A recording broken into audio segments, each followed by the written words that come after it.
এক চুরির কিনারা এখনো হয়নি, তার আগেই ফের দুঃসাহসিক চুরি দুবরাজপুরে। দিন দুপুরে বাড়ির পাঁচিল টপকে তালা ভেঙে পোস্টমাস্টারের বাড়িতে চুরির ঘটনায় চাঞ্চল্য ছড়িয়েছে গোটা এলাকায়। বীরভূমের দুবরাজপুর পৌরসভার 1 নম্বর ওয়ার্ডের স্টেশন পাড়ায় রবিবার দিনের আলোয় ঘটে এই দুঃসাহসিক চুরির ঘটনা। জানা গিয়েছে, রবিবার সকাল প্রায় 10টা নাগাদ ছেলেকে অন্ডাল বিমানবন্দরে পৌঁছে দিতে বাড়ি থেকে বেরিয়েছিলেন রামকৃষ্ণ মণ্ডল ও তাঁর স্ত্রী। দুপুর প্রায় 1টা নাগাদ বাড়ি ফিরে তাঁরা দেখেন বাইরের দরজা ভিতর থেকে বন্ধ। পরে বাড়ির ভিতরে ঢুকে তাদের চোখে পড়ে লণ্ডভণ্ড অবস্থায় পড়ে রয়েছে ঘরের সমস্ত জিনিসপত্র। অভিযোগ, বাড়ির পাঁচিল টপকে দুষ্কৃতীরা ভিতরে ঢুকে দরজার তালা ভেঙে আলমারি তছনছ করে। সেখান থেকে প্রায় 5 থেকে 6 ভরি সোনার গয়না এবং নগদ 500 টাকা নিয়ে চম্পট দেয় চোরেরা।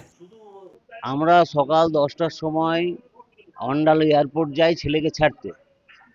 এবার 12টা 50-এ আমরা এখানে ঢুকে দেখছি বাইরে তালা বন্ধ, কিন্তু ভিতর দিকে ডোরবলটা টানা এবং ভিতরে সমস্ত তালা ভাঙা, আলমারি ভাঙা। আলমারিতে এমনি কোনো কিছু জিনিস না, শুধু গয়নাটা নিয়েছে।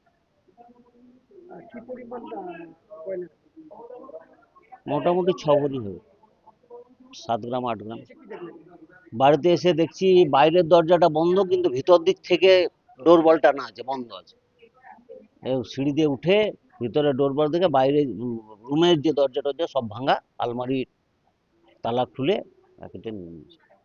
যদি সকাল 10টা থেকে 1টার মধ্যে হয়ে যায় তাহলে তো যে কোনো সময়ই হতে পারে। সিঁড়ি দিয়ে লোক বা পাড়ার পাশের বাড়ির ছেলেকে উঠিয়ে ভিতর থেকে ডোরবল খুলে, যেটা মেন গেটের যে এই তালা, সেই তালা চাবিও নেই, তালাও নেই। এই চাবি আমার কাছে ছিল, তালা নেই। উপরের যে কোলাপসেবল তার তালা নেই, মেন গেটের তালা নেই, এবং সবগুলো ভাঙা। শুধু অন্য কিছু না, শুধু আলমারির লকার ভেঙে গয়না নিয়েছে। উল্লেখযোগ্য বিষয়, এর আগের চুরির ঘটনার এখনো পর্যন্ত কোনো কিনারা করতে পারেনি পুলিশ।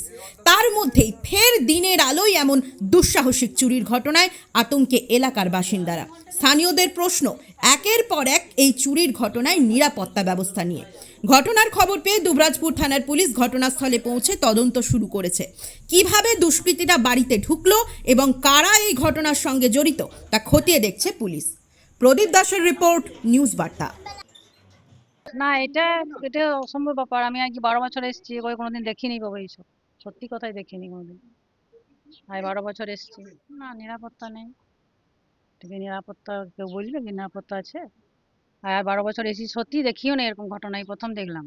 এটা অসম্ভব ব্যাপার। মানে দিনের বেলাতে ওইটুকু সময়ের মধ্যে 2 ঘন্টা বাজে 10টায় বেরিয়েছি, তার মধ্যে এগুলা হওয়া মানে অসম্ভব ব্যাপারই বটে। কিন্তু কেউ তো দেখিনি বলছে। হ্যাঁ, আতঙ্ক তো হবেই, আতঙ্ক হবে না? সবারই একটা আতঙ্ক থাকবে। এরপর কি বাড়ি ছেড়ে যাওয়ার কখনো না, কেউ ভাববেই না, কেউ না কেউ থাকতে হবে।